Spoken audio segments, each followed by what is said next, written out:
Episode की शुरुआत flash forward से होती है। वॉल्ट एक M60 मशीन गन खरीदने के बाद अपने पुराने घर के पास गाड़ी रोकता है। घर अब पुलिस टेप से घिला हुआ, खाली और तबाह हाल होता है। वॉल्ट गाड़ी से टायर आयरन निकालता है और ज़बरदस्ती घर के अंदर घुस जाता है।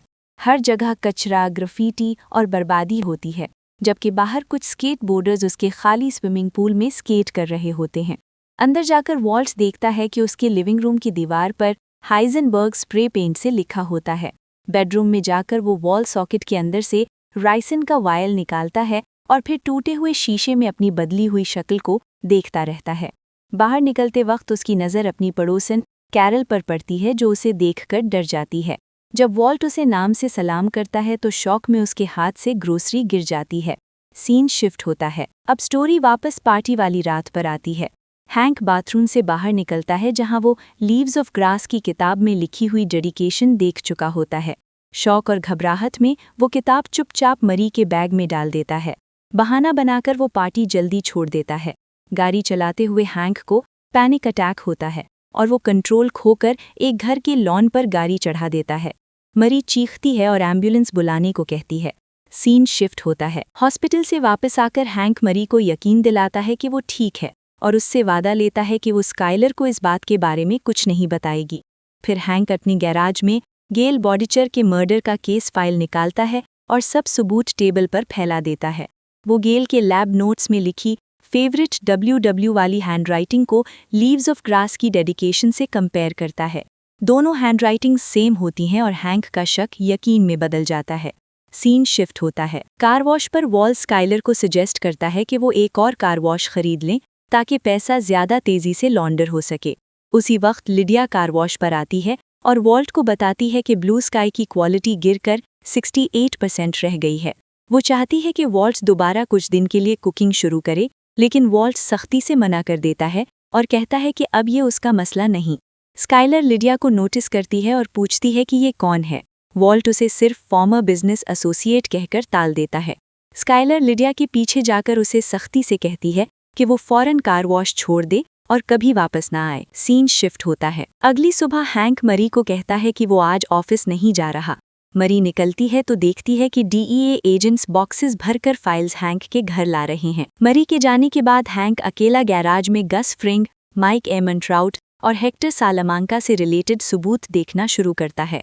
आखिर में उसे हाइजेनबर्ग का स्केच मिलता है, जो उसे बिल्कुल वॉल्ट जैसा लगता है। सीन शिफ्ट होता है। जेसी के घर स्किनी पीट और बैजर आते हैं और ड्रग्स करते हैं। जेसी उनकी बेकार बातों से तंग आ जाता है और अपने $5 मिलियन के बैग्स उठाता है और सॉल के ऑफिस चला जाता है। अंदर जाने में मुश्किल होती है तो वो जानबूझकर जॉइंट जलाता है। आखिरकार सॉल उसे अंदर बुला लेता है। जेसी बताता है कि वो एक बैग माइक की पोती केली को और 2 ड्रू शार्प के पेरेंट्स को देना चाहता है।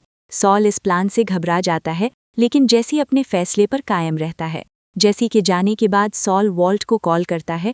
वॉल्ट कहता है कि पैसा रोक लो। इस कॉल के दौरान पता चलता है कि वॉल्ट का कैंसर वापस आ चुका है। सीन शिफ्ट होता है। वॉल्ट जेसी के घर जाकर उससे पूछता है कि वो अपना पैसा क्यों बांट रहा है। जेसी कहता है कि ये ब्लड मनी है। वॉल्ट पहले मना करता है, फिर ड्रू शार्प की मौत का जिक्र करता है। जब जेसी माइक का नाम लेता है तो वो कहता है कि अगर माइक जिंदा होता तो वॉल्ट के पीछे आता। जेसी सीधा वॉल्ट को देखकर कहता है कि इसका मतलब माइक मर चुका है और वॉल्ट को ये बात पहले से पता है। सीन शिफ्ट होता है। वॉल्ट घबराकर जेसी से कहता है कि उसने माइक को नहीं मारा और माइक जिंदा है। वो जेसी से बार बार कहता है कि मेरी बात पर यकीन करो। जेसी जुबानी तौर पर मान लेता है, लेकिन दिल से नहीं। सीन शिफ्ट होता है। उस रात घर पर वॉल्ट बाथरूम में जाकर उल्टी करता है और सिंक चला देता है ताकि कोई आवाज ना आए। उसी वक्त उसकी नज़र पड़ती है कि लीव्स ऑफ ग्रास की किताब गायब है। वो पूरा घर छान मारता है। फिर उसे याद आता है कि हैंक बाथरूम में था और अचानक चला गया था।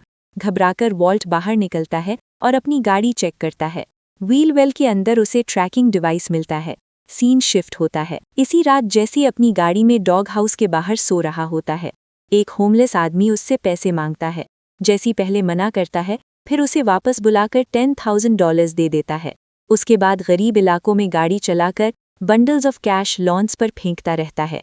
आंसुओं के साथ पैसे से जान छुड़ाने की कोशिश करता है।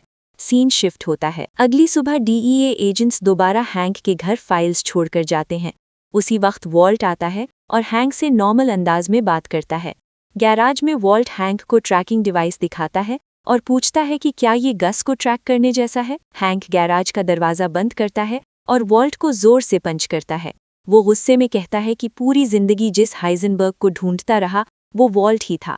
वो लॉन्ड्री, मरी के fake hospital call, prison murders और नर्सिंग होम ब्लास्ट सब का जिक्र करता है। सीन शिफ्ट होता है। अब वॉल्ट सच नहीं छुपाता। वो कहता है कि उसका कैंसर वापस आ चुका है और जब तक केस चलेगा वो जिंदा ही नहीं होगा। हैंक कहता है कि वो फैमिली को बचाना चाहता है और बच्चों को अपने घर छोड़ने को कहता है, लेकिन वॉल्ट मना कर देता है। हैंक थकी हुई आवाज़ में कहता है कि वो वॉल्ट को जानता ही नहीं। वॉल्ट ठंडी मुस्कुराहट के साथ कहता है, अगर तुम नहीं जानते कि मैं कौन हूँ तो बेहतर है कि ट्रेड लाइटली। और यही ये एपिसोड एंड होती है।